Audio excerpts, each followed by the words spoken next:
Angers Junior, par rapport à leur blessure à l'ischio, reprennent mardi. Donc protocole réathlétisation est en cours.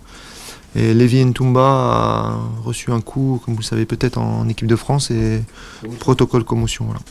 Il y a eu des protocoles par rapport à leur retour via les sélections des différents joueurs sur des avions privés pour qu'il n'y ait pas contact avec d'autres personnes. Donc ça a été respecté.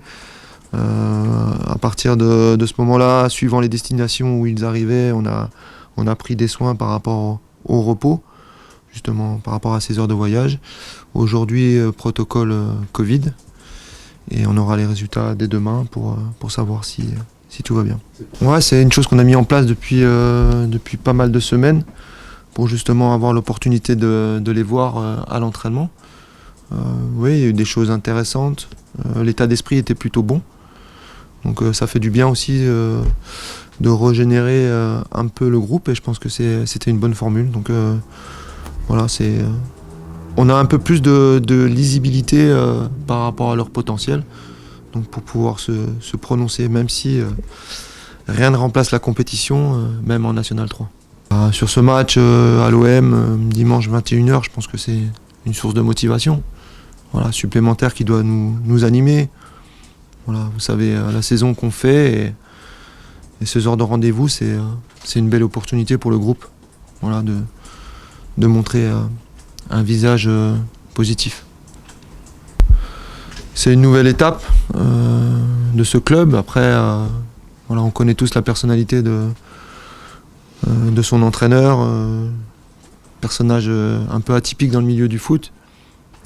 Moi personnellement, que j'apprécie parce que ça représente la culture sud-américaine et voilà, ce qu'on appelle communément aussi en Espagne la grinta. Donc voilà, je pense qu'il est habité par ça et il sait le transmettre à ses joueurs. C'est un entraîneur qui est plutôt sur le jeu de possession, avec une volonté d'aller vers l'avant. Donc ouais, c'est bien pour l'OM. Je trouve que ça correspond aussi au personnage, même si aussi j'appréciais beaucoup Villas-Boas. Voilà, c'était un autre style, un autre management, mais la situation au niveau du classement, voilà, elle est là, mais on ne va pas la suivre comme des victimes. Nous, on a des matchs à jouer, des matchs à gagner. Voilà, on va pas baisser la tête et accepter d'être victime sur ce fin de championnat.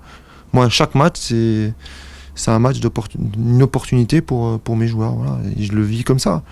Beaucoup ont découvert la Ligue 1 cette année. Ils vont pas baisser les bras alors que voilà, il nous reste 8 matchs. Donc voilà, ils ont tous à montrer un visage positif sur cette fin de saison. Moi, je vous l'ai dit dès ma prise de fonction, j'aime ce club. Je sais la chance que j'ai d'entraîner aujourd'hui en Ligue 1. À côté de ça, j'ai ma formation qui me prend beaucoup de temps. Mais moi, je vis ça comme une chance. Je ne vais pas avoir un autre discours. Oui, c'est difficile, mais moi, le football m'anime. Donc, les résultats, je suis surtout déçu pour ceux qui aiment le club, ceux qui partagent, qui ont envie de partager de belles émotions, les salariés. Voilà. Moi, j'ai cette chance aujourd'hui d'occuper ce poste. Je m'y investis chaque jour. Du meilleur que je peux, avec mes capacités, avec mon enthousiasme, avec ma fraîcheur. Mais voilà, j'étais sur le terrain avec un certain tempérament. Je suis le même en tant que coach. Je hais la défaite. Mais je vis chaque situation comme une chance et une opportunité. J'aime ce métier, donc je me sens comme un privilégié.